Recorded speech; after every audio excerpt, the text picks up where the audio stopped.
Well, folks, if you listen to the Washington establishment, the sky is falling. The world is going to end. We're not going to be able to pay the troops. There's no way America is going to be able to continue if we don't pass what's called a continuing resolution, which is basically just an extension to the budget through October 30th. All hell is supposed to break loose on September 30th when we run out of money.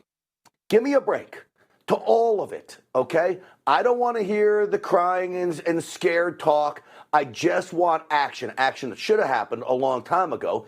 Here's Speaker of the House, Kevin McCarthy. I've never seen anybody win a shutdown. You only put the power in the hands of the administration. If you want to secure the border, pass Homeland. If you want to make America strong and secure, you pass the DOD appropriations bill. If you're not willing to pass appropriation bills, and you're not willing to pass a continuing resolution to allow you to pass the rest of appropriation bills, and you don't want an omnibus, I don't quite know what you want. No, let me tell you something. I know exactly what they want. He's talking about 5 hardliners that wouldn't pass the defense appropriations bill. Now, the reason they wouldn't pass this is because it included more money for Ukraine. Lots of money for Ukraine. Enough is enough when it comes to this. And when he talks about the 12 appropriations bills that should have been passed during regular order, we had a year to figure this all out, Speaker McCarthy. And now you wait until the last minute to bring up the defense bill, and then you're going to say, oh, let's put a continuing resolution through. All of it stinks to high heaven. All of it is Washington as usual, and all of it has the American people fed up. How in the world do you not have your business in order when you made a deal with conservatives to say you would run Washington as it's supposed to be run? Not waiting to the last minute on everything. Here's Matt Gaetz. I oppose the CR authored by my friend and colleague from Florida, Byron Donalds. The Donald CR continues the Ukraine policy negotiated by Speaker Pelosi and Mitch McConnell in the omnibus that conservatives were against. The Donald CR is a permission slip for Jack Smith to continue his election interference as they are trying to gag the president, the former president of the United States, and the leading contender for the Republican nomination. And the Donald CR abandons the principle that it is only a review of single subject spending bills that will save this country and allow us to tweeze through these programs and force these agencies to stand up and defend their budget. Look, I like Byron Donalds. He's a good conservative from Florida. But Matt Gaetz is right. Everything in there seems to be a deal just to, what do they always say in Washington? I hate this phrase, kick the can down the road. Oh, my God, we heard that time and time again. That's all they do in Washington is kick the cans. What they don't do is kick spending in the butt, which is what we would like to have happen. This issue of single-issue spending bills, meaning you have a bill on Ukraine, you vote it up and down. You have a bill on the military, up or down. You have a bill on this, up or down. That's what needs to happen, not lumping everything together. But they lump everything together because it's all about tricks. Now, it's not going to pass the Senate.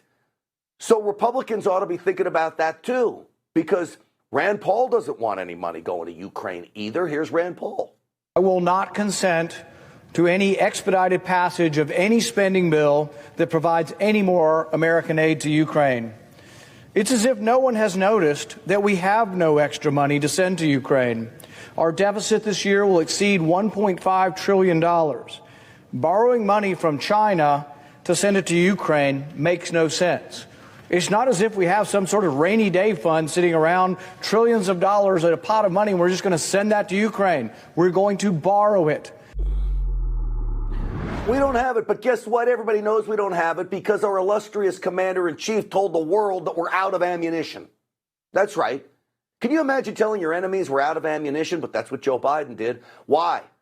Because we don't have the money. Just once, I would love a country, someplace in this great world of ours, to send America a check for a change. How about we take some money from other countries? It's about time we get some payback, but that's not happening. So again, they want to spend more money to Ukraine. Money to Ukraine. They have a bigger budget than Russia's military from American money alone. We have spent more to Ukraine than Russia's entire military budget. Something is wrong with that picture. So this continuing resolution to fund October 30th, here's how I would run it. If I was going to do a CR, as they call it, okay, I could agree to one if it had some provisions in it. One, no Ukraine money. We talked about that. Biden must open up drilling in Anwar, Gulf of Mexico, and he's got to pull back all these contracts that he just canceled last week. We've got to open up drilling. Joe Biden has to make a commitment to that. We use that as leverage. And we return the CR to pre-COVID level spending. We're up $7 trillion in 2 years. You know, it took like 200 years to get to $7 trillion. And now in 2 years, we're at $7 trillion more than we were just 2 years ago.